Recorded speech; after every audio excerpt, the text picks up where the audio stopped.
recording.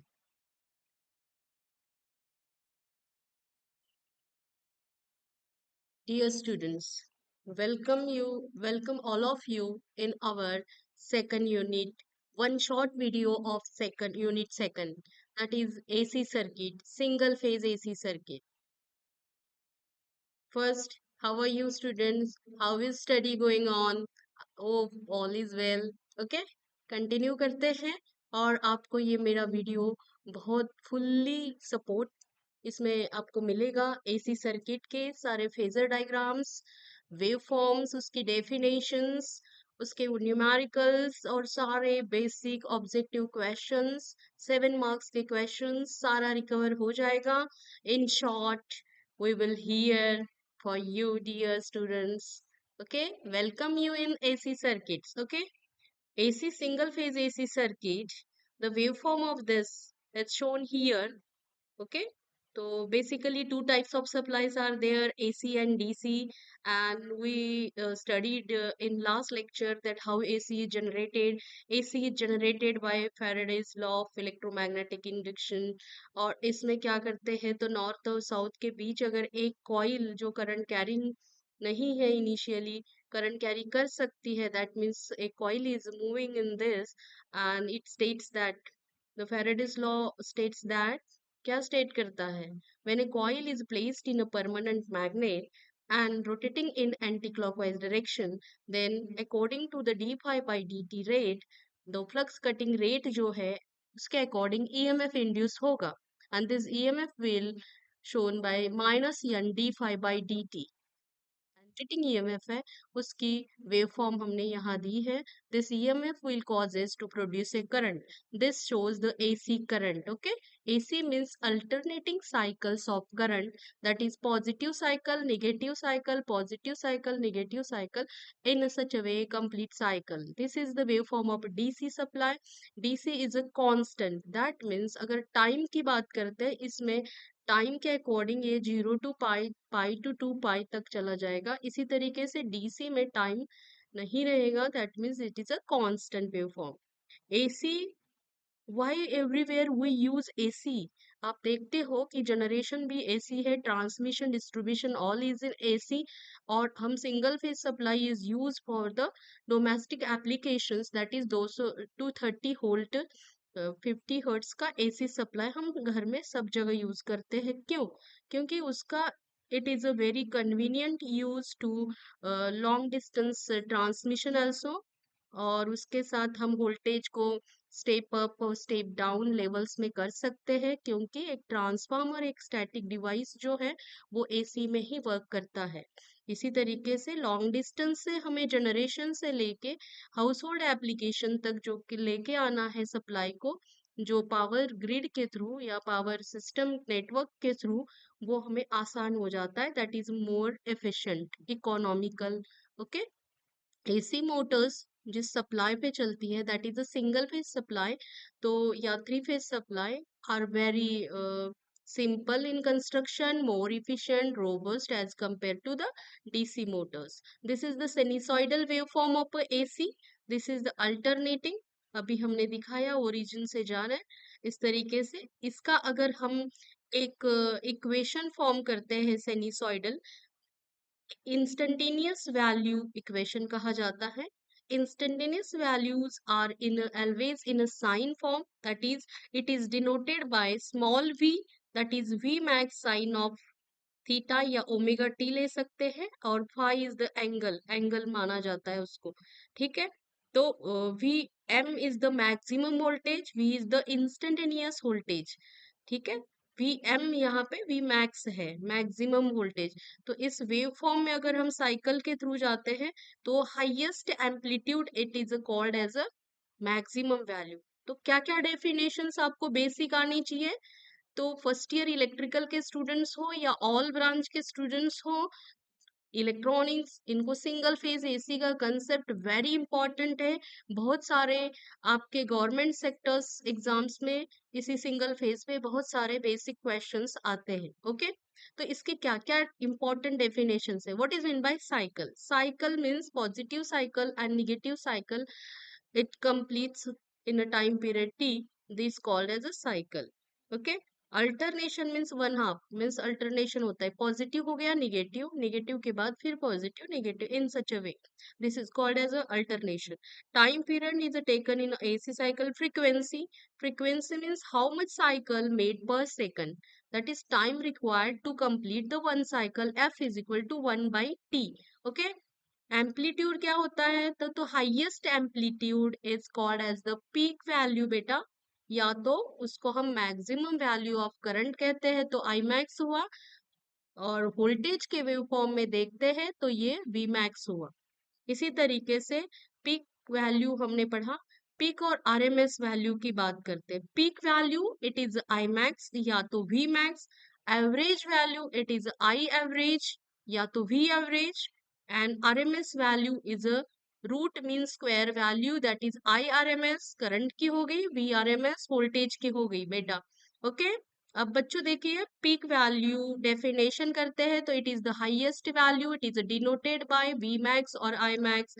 Average value means क्या है, अगर इस साइनसॉइडल वेवफॉर्म में हम देखते हैं हर एक इंस्टेंट पे, अगर ये हमारा 0 to π है तो ये 0 to π में अगर हम देखते हैं, पाई की बात करते हैं यहाँ पे, ये ए है, यहाँ 2 π है, ठीक है, अगर हम इनकी बात करें, ठीक है, तो हर एक इंस्टेंट पे हमको ये वैल्यूज मिल रही है। जैसे हम करंट की बात करें तो I1 I2 I3 up to IN तक हो गया ना, ये यहाँ तक हो गया, ठीक, तो ये बहुत सारे करंट्स की वैल्यूज हो गए। देयर इज फिर क्वेश्चन होता है कि हम कौन सी वैल्यू हम कैलकुलेशन के लिए ले, दैट्स वाई हम लोग एवरेज वैल्यू लेते हैं।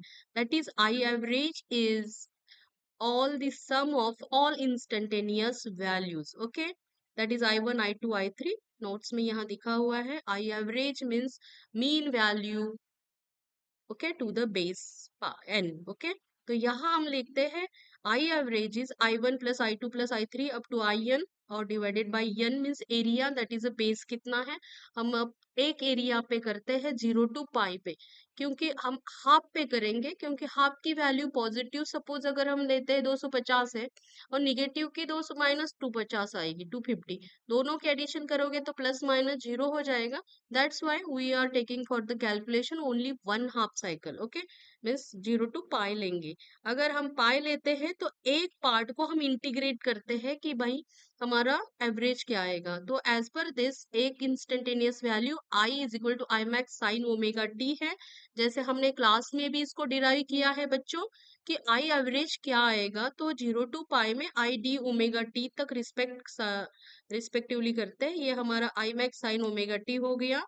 ओके, तो इसको हम आई मैक्स को बाहर करते हैं, यहाँ पे दूसरे पे जा रहे हैं sine omega T, sine omega T का integration minus cos omega T 0 to π हो गया, और इंटीग्रेशन बाय पार्ट्स पुट करते हैं अगर जीरो और पाई के, तो माइनस माइनस 1 हो जाएगा, ये -1 हो गया, तो +1 हो गया, मीन्स 2i मैक्स हो गया द वैल्यू। ओके, तो 2i मैक्स हो गया टू द पाई, तो ये पाई भी है हमारे पास to the base, therefore average value जो होगी आपकी, ये क्या हो गई, ये हमारी हो गई 0, अगर भाग देकर या डिवाइड करते हैं तो ये होगा 2/π means 0.637 I max. Okay, therefore अगर फाइनली हम लोग याद रखते, क्योंकि न्यूमेरिकल्स करने के लिए हमको इसका आंसर याद रखना होगा।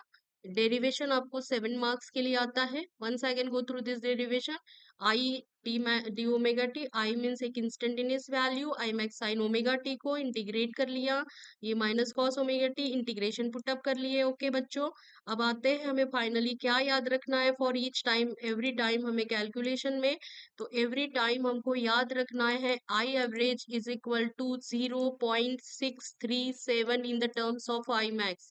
ओके, इस फॉर्मूलेस को हमेशा याद रखिए, that's why I average is equal to क्या हो गया, इक्वल टू 0.637 आई मैक्स। अब आरएमएस वैल्यू की बात करते हैं।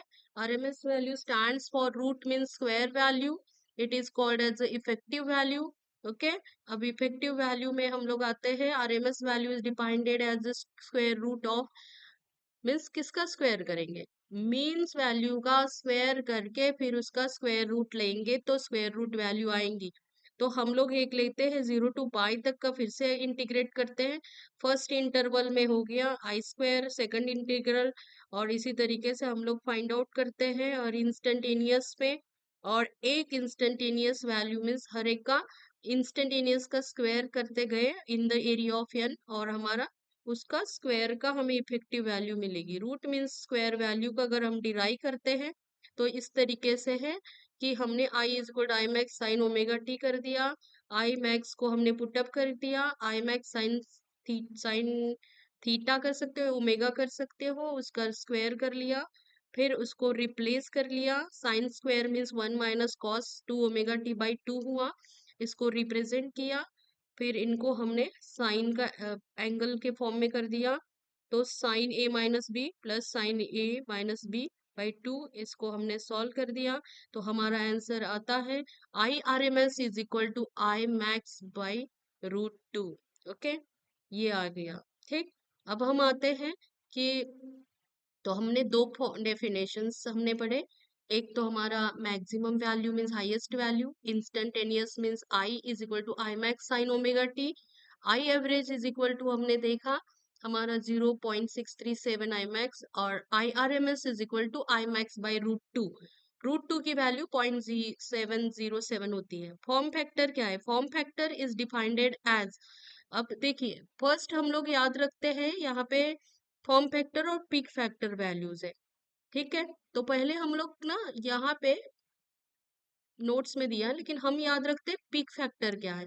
तो पीक फैक्टर में हमेशा पीक वैल्यू ऊपर आएगी। ठीक है, तो peak value of current divided by RMS, और दोनों में आरएमएस है इतना याद रखिए। तो peak factor means peak value divided by RMS करेंगे। अगर पीक वैल्यू हमारी I R M S means max by √2, इनको करके आएगा 1.41 आंसर आएगा। ठीक है, अगर हम फॉर्म फैक्टर की बात करते हैं, ये हाईलाइट के साथ हम बता दें कि peak factor as I max by I R M S, और इस तरीके से हमारा आंसर आया √2। आगे जाके देखते हैं फॉर्म फैक्टर क्या है। फॉर्म फैक्टर में भी आरएमएस आएगा, लेकिन उसका फॉर्मूला है कि it is not ratio of each other. Means peak factor अगर हमारा I max by I R M S है, तो फॉर्म फैक्टर हमारा I R M S by I average होगा, और आंसर हमेशा 1.1 रहेगा। ओके, ये आ गया आपके आंसर्स। अब हम लोग जाते हैं आगे। ठीक, phasor representation. What is mean bye phasor representation in electrical engineering? बच्चों, एसी सर्किट हम जब पढ़ते हैं तब हमें फेजर रिप्रेजेंटेशन बहुत इंपॉर्टेंट है। Phasor representation means it is a graphical representation, is in the waveform, it is in the phasors. Phasors means planes में होगा। अगर हम एक ये रोटेटिंग फेजर दिखाते हैं, अगर एक्स एक्सिस पे हम लेते हैं ये जीरो वाला रेफरेंस, तो अकॉर्डिंग टू हम लोग एंटी क्लॉकवाइज डायरेक्शन में जा रहे हैं, opposite to the clock clock के। ओके, तो ये हमारा एंटी क्लॉकवाइज डायरेक्शन शो करता है, और इधर राइट में जाते हैं तो ये क्लॉकवाइज। तो हम फेजर कंसेप्ट में anti clockwise direction as a leading direction कहते हैं, और क्लॉकवाइज में हम लैगिंग मानते हैं। ठीक है, तो ये हमारा एक एसी वेव फॉर्म हमने दिखाया है साइनसॉइडल, और यहाँ पे ये 0 to एक सर्कल है ना, अगर उसको हम 0, 90, 180 और 270 और फिर 360 इस तरीके से उसके एंगल्स हैं। ठीक है, तो सर्कल का एंगल 0 to 360 होता है। तो बीच में अगर हम 30-30 का डिफरेंस लेते हैं तो 30 हो गया, फिर 60, 90, फिर इसी तरीके से आ गया।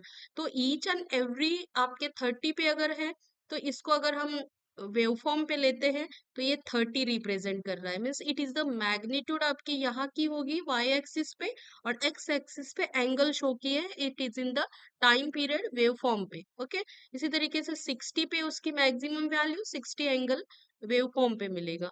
मीन्स एक कॉइल हमारी 0 to 360 डिग्री रोटेट होती है, एंड अकॉर्डिंग टू हमें ईएमएफ मिलता है, इन सच अ वे हम एसी साइकिल एक फॉर्म हो जाता है। ओके, कितने डिग्री का? जीरो से पाई, पाई से 2 पाई मीन्स 360 डिग्री। इन सच वे फेजर रिप्रेजेंटेशन करते हैं। और इसका अगर हम ग्राफिकल रिप्रेजेंटेशन करते हैं प्लेन्स में, तो हम लोग उसको फेजर डायग्राम कहते हैं। प्लेन्स आप पढ़ते हो, ट्रिग्नोमेट्री में पढ़ते हो, इसीलिए हमारा मैथमेटिकल कंसेप्ट हमारे इलेक्ट्रिकल में भी यूज होता है। और आपके फिजिक्स हो, आपका मैकेनिक्स हो, यहाँ पे ये फोर्स के लिए मैकेनिक्स में यूज होता है।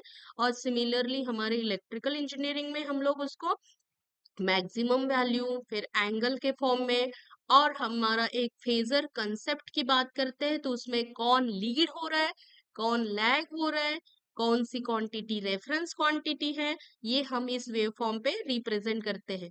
This is the one wave form. इसमें अगर हम ओरिजिनल वेव फॉर्म ले रहे हैं जीरो से इस तरीके से पाई टू 2 पाई, ये हो गई V max sine omega T. Current की वेव फॉर्म ले रहे हैं, एंगल अगर हम 30 डिग्री दिखा रहे हैं तो 30 पे मार्क करें। अगर ये निगेटिव साइड से आ रही है, निगेटिव प्लेन से रिप्रेजेंट कर रहा है, ये ब्राउन कलर का जो दिखाई दे रहा है, ये हमारा करंट है, वो आई मैक्स हो गया। लेकिन उसका रेफरेंस कैसे करेंगे? अगर हम वोल्टेज को रेफरेंस मानते हैं तो कितने डिग्री से वो 30 डिग्री तो है, बट वो it goes coming from the downward direction means negative plane से आ रहा है, इसीलिए वो माइनस हो गया। ओके, तो equation is in the instantaneous form as v is equal to v max sin omega t and current is equal to I max sin omega t minus phi. And in electrical concept, it minus angle shows the lagging sign. Okay, that means in आगे जाकर हम देखते हैं कि कौन से elements की वजह से करंट लैग होगा और करंट लीड होगा। Okay, with reference of voltage. अगर हम यहाँ की बात करते हैं इस सेकंड फेजर डायग्राम में, v is equal to V max sine omega T, it is a reference axis. Okay, और अगर ये हम लोग ले रहे हैं क्लॉकवाइज डायरेक्शन में तो दिस इज माइनस, ये मैंने आपको ऊपर वेव फॉर्म में बता दिया है। तो lagging means and clockwise direction. Okay, reference का इक्वेशन इंस्टेंटेनियस होगा v is equal to V max sine omega T and उसका एंगल, दूसरे का एंगल मीन्स करंट अगर है तो लैग हो रहा है आई मैक्स साइन ओमेगा टी आपका -5। ओके, आगे जाते हैं हम लोग, फास्ट कवर करती हूँ। आपका सेकंड यूनिट हमें आना है analysis of single phase RLC. तो सपोज हम मानते हैं कि 3 elements are there. In first unit, we studied that voltage sources are the active elements and the resistance, inductance and capacitance are the passive elements. Here only first initially we connected a single phase AC source एक लगाया है and resistance is connected in a series with the circuit. This is the circuit diagram बच्चों। ये graphical representation, ये phasor diagram कहते हैं उसको। और वेव फॉर्म हमने शो कर दी है। इसमें हम लोग प्लेन एक्सप्लेन करते हैं। अगर प्योरली हम लोग ले रहे हैं कि वेव फॉर्म में ये हमारा वोल्टेज है, करंट है, और वोल्टेज और करंट प्योरली रेजिस्टिव में दोनों एक साथ होंगे। एंगल उनके बीच का फाई 0 रहेगा। ओके, कॉस फाई 1 रहेगा। दैट मीन्स पूरी तरीके से अगर रेजिस्टिव सर्किट है, there is no any inductive and capacitive, then क्या होगा? ये क्वेश्चन आपको आता है, what is the power absorbed in purely resistive circuit. Okay, तो इसमें हमें देखना है कि एक ही रेजिस्टेंस हमने सर्किट में लगाया है, रेजिस्टेंस लगाया है, इंडक्टर नहीं, ना ही no, there is no any capacitor. तो वोल्टेज और करंट सेम फेज में होंगे मीन्स एक साथ ही जाएंगे। डायरेक्शन उनकी फाई उनका 0 रहेगा, मैग्नीट्यूड उनकी हो सकता है मीन्स वोल्टेज तो हम नॉर्मली 230 होता है मानते हैं, 220 230 न्यूमेरिकल के लिए लेंगे। करंट हमारे घर में हम लोग देखते हैं हाउस होल्ड में 5 एम्पियर 10 एम्पियर तक ही होगा। ओके, ये हम लोग कंसेप्ट की अगर बात करते हैं तो अगर हम लोग ले रहे हैं कि वोल्टेज और करंट के बीच का एंगल हम लोग 0 है, दैट मीन्स उसका अगर कॉस लेते हैं तो हमारा कॉस ले रहे हैं तो हमारा कॉस 0 करेंगे तो 1 आएगा, यूनिटी आएगा पावर फैक्टर। तो प्योरली रेजिस्टिव में पावर फैक्टर हमारा cos फाई 1 होगा। इंस्टेंटेनियस पावर हमें फाइंड आउट करनी होगी। ओके, तो इंस्टेंटेनियस पावर मीन्स प्रोडक्ट करेंगे कैसे, तो power is equal to V I, तो V max sine omega T, I max sine omega T, इस तरीके से हम लोग करते हैं। और फिर हमारा ट्रिग्नोमेट्री फंक्शन लगा के पावर वी आई आएगी। ओके, ये हमारी पावर होगी। आगे जाते जाते हैं कि प्योरली इंडक्टिव सर्किट में पावर क्या होगी, उसके सर्किट एक्सप्लेनेशंस क्या होंगे। बहुत ही सिंपल क्या है बेटा, अगर हम मानते हैं कि एक वोल्टेज है V is equal to V max sine omega T, एक इंडक्टर्स हमने उसके सीरीज में लगाया है, मीन्स L हेनरी में होगा इंडक्टर, और सेल पे इंड्यूस्ड ईएमएफ इंडक्टर में होगा E is equal to minus L D I by D T. Okay, EMF induce, तो V हमने सप्लाई दिया तो दोनों बराबर हो गए। इस तरीके से हमने डी आई निकालते हैं और अकॉर्डिंग टू हमारा I आ जाएगा, मीन्स करंट की वैल्यू और वोल्टेज की वैल्यू हमें मिल गई। अब इनको हम साइनसॉइडल फॉर्म में अगर करते हैं तो ये हमारी वोल्टेज की वेवफॉर्म है। करंट हमारा इंडक्टर में माइनस 90 डिग्री लैग करता है, तो we are showing in downward, ये डॉटेड सा ब्लैक कलर के वेव फॉर्म में it is shown. Okay, circuit diagram आपके सामने है। यस, आगे हमारा फेजर डायग्राम की अगर हम बात करते हैं तो this is our phasor diagram, means voltage reference है और हमने करंट माइनस 90 डिग्री लैग हो रहा है प्योरली में। वेव फॉर्म की अगर हम बात करते हैं, this shows the wave form, यहाँ हमने बताया है कि this shows the wave form, तो ये हमारा वोल्टेज का वेव फॉर्म है बच्चों, और करंट हमारा 90 डिग्री लैग हो रहा है। तो हम ये करंट को हम दिखा दे रहे हैं, करंट ये जा रहा है आपका 90 डिग्री में, और ये हमारा 90 डिग्री हो गया। इसी तरीके से हम लोग देखते हैं कि करंट, ये पूरा टोटल पावर का हमने दिखाया था, लेकिन करंट की बात करते हैं तो ये करंट का डॉटेड से दिखाया है 90 डिग्री से निगेटिव से करंट जारी, करंट की वेव फॉर्म। अब इन दोनों का प्रोडक्ट करते हैं तो कैसे होगा, ये वोल्टेज हो गया, उस टाइम पे हमारा करंट निगेटिव है, तो पॉजिटिव एंड निगेटिव मीन्स क्या हो गया, अभी बताते हैं आपको। पॉजिटिव और निगेटिव, निगेटिव हुआ तो इनिशियली यहाँ पे पावर प्रोडक्ट की निगेटिव होगी। फिर इधर ऊपर वाले में देखिए वोल्टेज और करंट पॉजिटिव है तो पावर पॉजिटिव हो गई, फिर हम लोग पॉजिटिव यहाँ तक आ गए। यहाँ पे वोल्टेज पॉजिटिव करंट निगेटिव तो पावर निगेटिव हो गई। इसी तरीके से हमारा इक्वेशन ये आपको वेवफॉर्म के थ्रू समझ आया हो, आई थिंक। ओके, तो -90 के साथ हम इसको डिराइव करते हैं। वोल्टेज की value V max sine omega T, current की sine omega T minus pi by two, तो पावर एब्सॉर्ब करते हैं दोनों का प्रोडक्ट का। तो ये डेरिवेशन या 2 मार्क के लिए भी आता है कि what is the power in purely inductive circuit, it is zero. Power absorb is zero. कैसे जीरो, देखिए बच्चों, वोल्टेज का equation V max sine omega T, current का इक्वेशन आपका है कि I max sine omega T minus pi by two. इसको finally अगर हम सॉल्व करते हैं तो हमारा आंसर आता है power absorb is zero, product करके। ठीक है, ट्रिग्नोमेट्री का फॉर्मूले ऊपर डिराइव कर चुके हैं। प्योर कैपेसिटिव सर्किट में अब देखिए लीड करेगा। ठीक है, तो वोल्टेज का हमारा इक्वेशन क्या होगा, ये voltage and capacitor, the unit of capacitor is a farad, it is electrostatic device। Voltage हमने कनेक्ट किया एसी सर्किट, और वोल्टेज और करंट क्या हो रहा है, तो इसमें लीड होगा, करंट लीड कर रहा है कितने डिग्री से, पूरी तरीके से कैपेसिटिव है, इसीलिए वो पाई बाई टू प्लस साइन से शो करेंगे। वेव फॉर्म में बात आती है, अगर वेव फॉर्म को हम देखते हैं तो ये हमारा फर्स्ट ये वोल्टेज का वेव फॉर्म है, this is original wave form, V is equal to V max sine omega T बच्चों, okay getting my point. Then आते हैं करंट का वेव फॉर्म, 90 डिग्री पे दिखाना है लीड करते हुए, ये करंट का हमारा लीड हो रहा है wave form. In such a वे हम लोग आते हैं आगे, हम लोग इनका प्रोडक्ट पे आएंगे, तो हमारा ये प्रोडक्ट हो गया वोल्टेज और करंट पॉजिटिव पॉजिटिव। यहाँ वोल्टेज देखे जाए इसके आगे की बात करें, वोल्टेज पॉजिटिव करंट निगेटिव, तो निगेटिव आएगा, इस तरीके से वेव फॉर्म हमारी बनेगी। ठीक है, ये हम लोग अपने बुक से है, जेबी गुप्ता की बुक में से, जो बेसिकली ओके।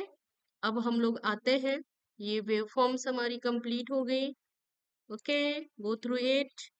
आगे हमने डिराइव कर लिया, तो ये हमारा है कि I max sine pi by 2 आएगा, इसका मतलब हमारा करंट प्लस डिग्री से एंगल से लीड हो रहा है, और पावर एब्सॉर्ब निकालते हैं आगे कैपेसिटेंस की, तो ये हमारा प्रोडक्ट हो गया वोल्टेज और करंट के बीच का, तो ये आ गया हमारा we max sine omega 2t। इस तरीके से हमारा आ गया आंसर। क्या आना चाहिए, तो power absorb in purely capacitive circuit is zero, similarly purely inductive, ठीक, लेकिन प्योरली रेजिस्टिव में वी आई रहेगी। ओके, अभी ये क्वेश्चन आपको 2-2 मार्क के हो गए।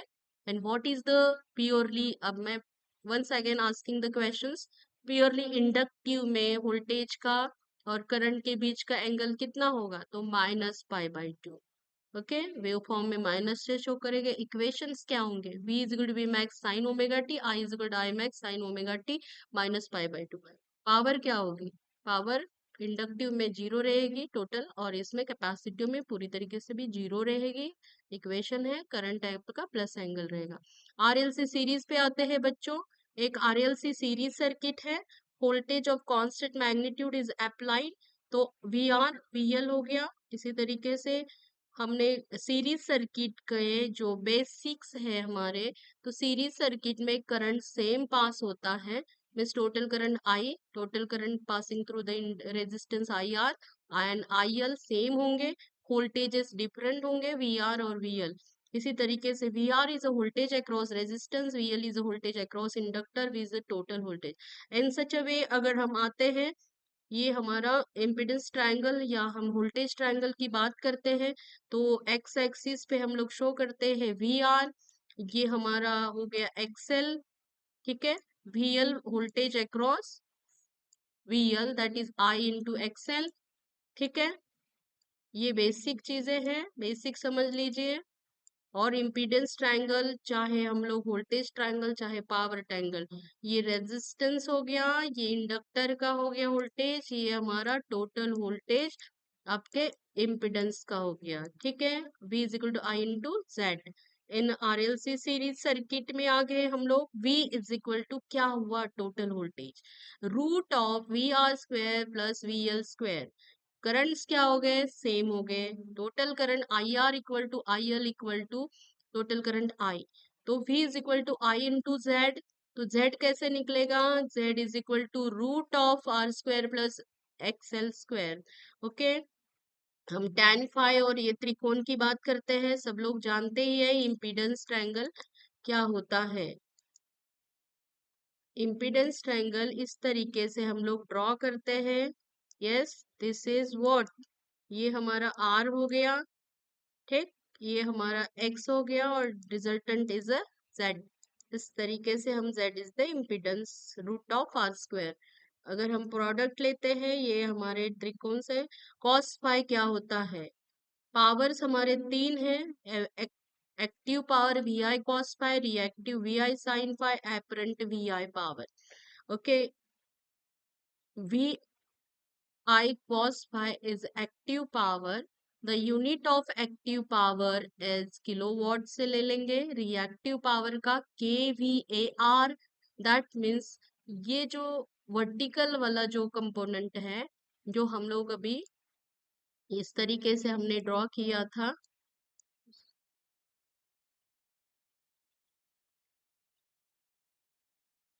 Okay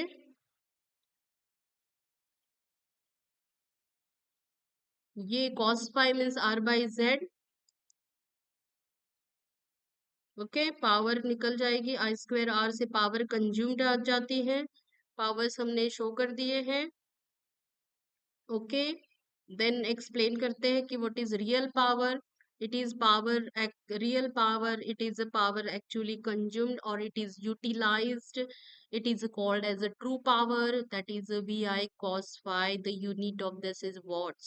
Reactive power, it is flows back or forth. That means it is absorbed, it is injected only because of the elements like pure inductor, pure capacitor, इनकी तरफ से हम लोग पावर एब्जॉर्ब तो जीरो है, लेकिन अगर RLC लगाते हैं या कोई हम इंडक्टिव मोटर्स है या हमारे ट्रांसफार्मर्स वगैरह है तो हमारी पावर वो लोग एब्जॉर्ब करते हैं। दैट्स वाई हम लोग क्या करते हैं, कैपेसिटिव एलिमेंट्स ऐड करते हैं तो पावर फैक्टर इम्प्रूव करने के लिए।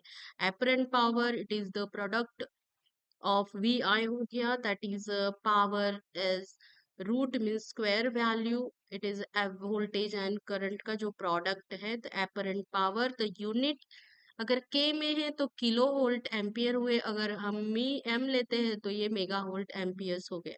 ये आपको मिली, मेगा, किलो ये सब नोन होगा। आगे जाके हम लोग आते हैं फेजर डायग्राम्स। फेजर डायग्राम में बताया ये VI या साइन फाई वर्टिकल कंपोनेंट और resultant is only VI, that is KVA में हम कर सकते हैं बच्चों। आगे जाते हैं RC सर्किट पे।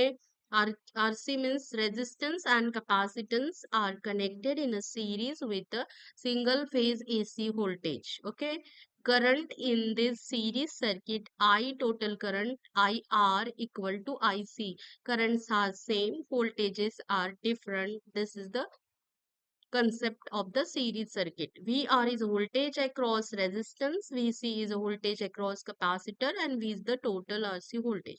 In such a way, in यहाँ पे हम इसकी पावर फाइंड करते हैं और फॉर्मूलेस की बात करते हैं तो आपका Z क्या होगा, Z is root of R square plus X C square. X C क्या होगा, 1/ओमेगा C। ओके, एक्सी का नाम है capacitive reactance, it is the ohmic component of the capacitor, the unit is ohm. And resistive components हो गए, रेजिस्टेंस का resistance, capacitance का कैपेसिटिव रिएक्टेंस और total resultant, total response in this case is called as impedance.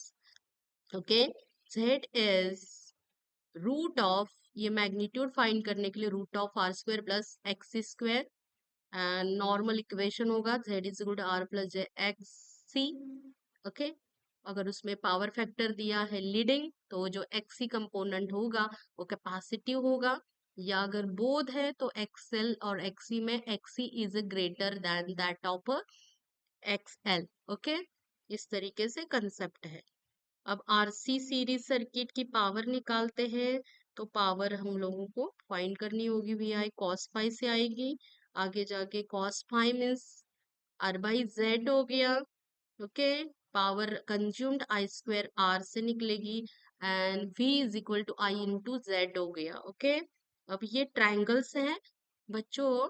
जब भी अगर RLC series circuit, RLC parallel का और सेकंड यूनिट में ये जो कंसेप्ट है वेरी इंपॉर्टेंट है और वेरी सिंपल वे में मैंने बता दिया है आपको। अब हम जब न्यूमेरिकल आप सॉल्व करते हैं तो यही बेसिक फॉर्मूलेज है। देखिए, बेसिक फिर से बता दे रही हूँ। Resistance, inductance, capacitance, RLC connected है तो कैसे डेटा निकलेगा। फर्स्ट हम लोग देखते हैं कि एक्सएल कैसे निकलेगा, 2πfl से। XC निकलेगा 1/ओमेगा C से। ठीक है, पाई की वैल्यू आप लेंगे 3.14 से। अब हम लोग RLC सीरीज सर्किट पे आ गए। Z निकलेगा, Z is equal to root of, इसी में दिया हुआ है VR means I into R voltage across in resistance, VL I into XL, VC I into XC। इसी तरीके से हमारे डायग्राम्स में हमने दिया। ओके, तीनों का सेम है यहाँ पे। अबोव कैसे तीनों डेरिवेशन इसलिए है कि वोल्टेज रेजिस्टेंस का है, purely induct, purely capacity, purely resistive, purely inductive.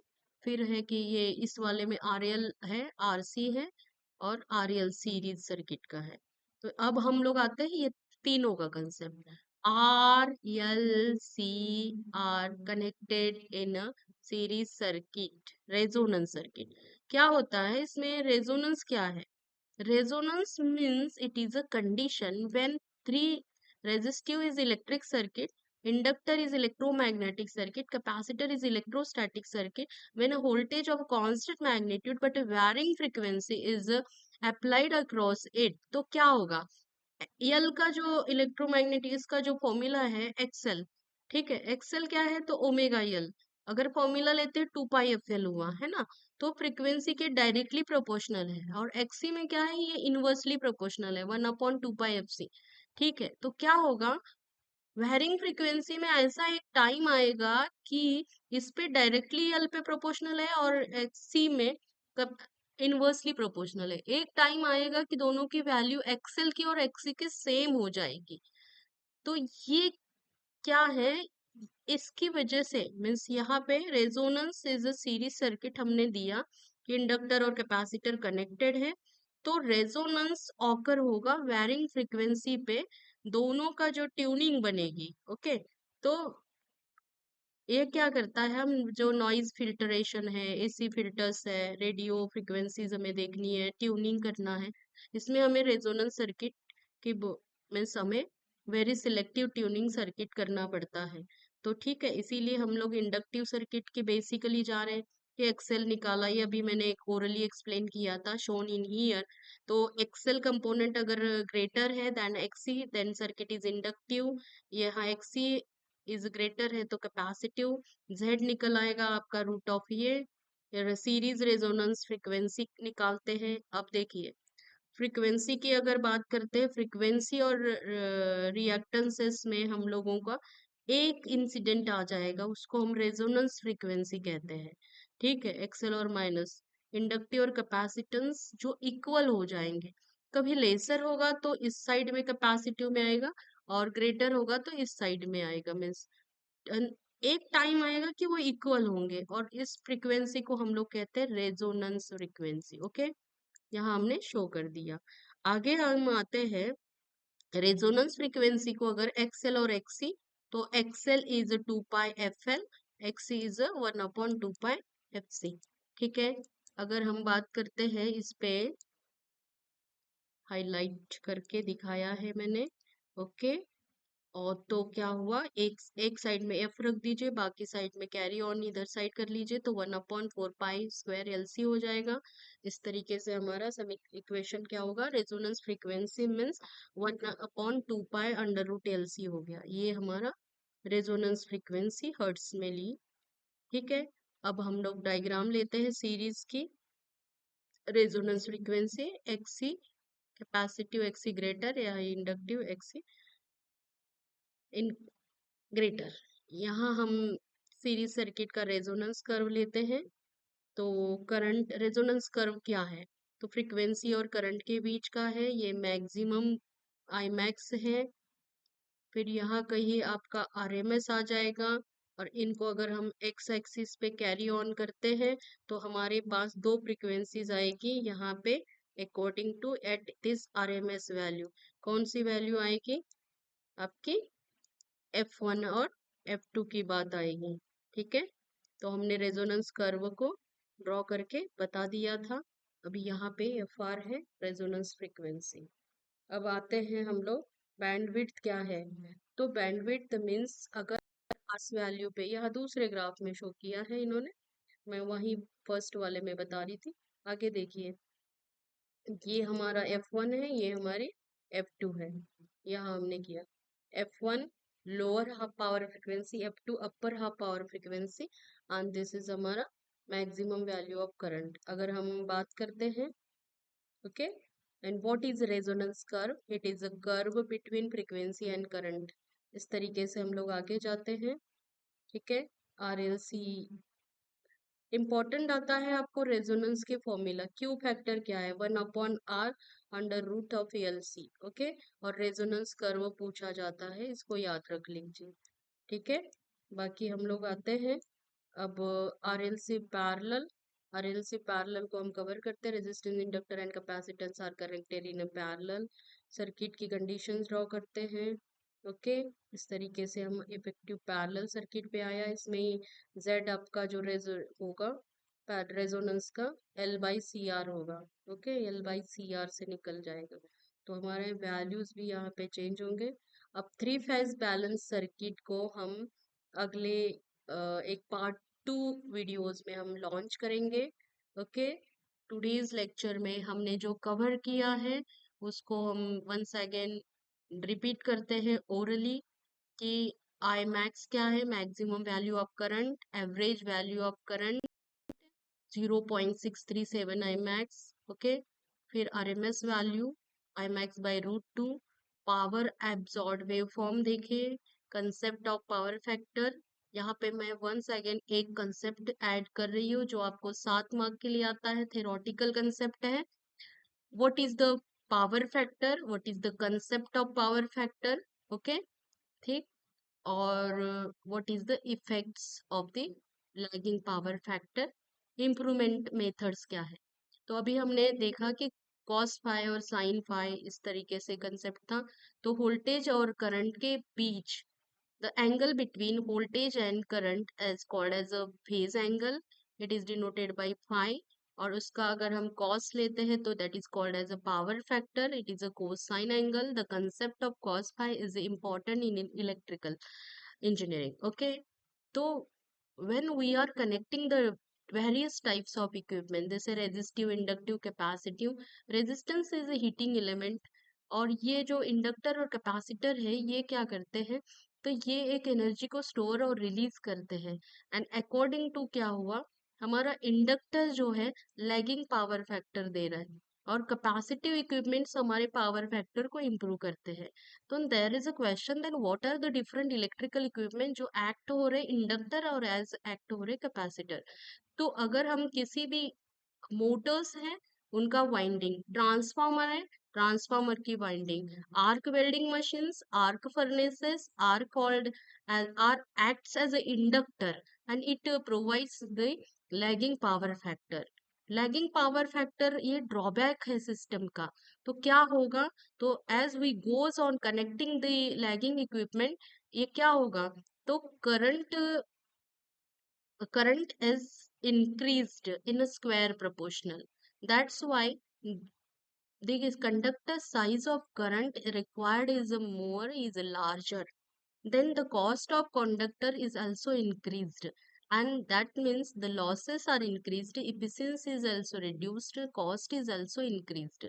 This is, and the voltage, it gives a poor voltage regulation. Okay, these are the main drawbacks. That means I square r loss बढ़ जाएंगे, it is in a square proportional, current sudden बढ़ जाएगा। That's why power factor lag होना ये system पे drawback है, और heating start होगी, इट कॉजेस। ओके, इसको इम्प्रूव करने के लिए क्या करते हैं, तो we add more and more capacitive elements like static capacitors, synchronous capacitors, phase advancers, capacitor banks in a parallel circuit. Okay, and it will improve the power factor towards the leading role. Okay, that means what are the improvement methods? The capacitive in circuits, capacitive elements are the improvement methods for this. ये आपको 7 marks के लिए आएगा. This is additional. Okay, we will go through the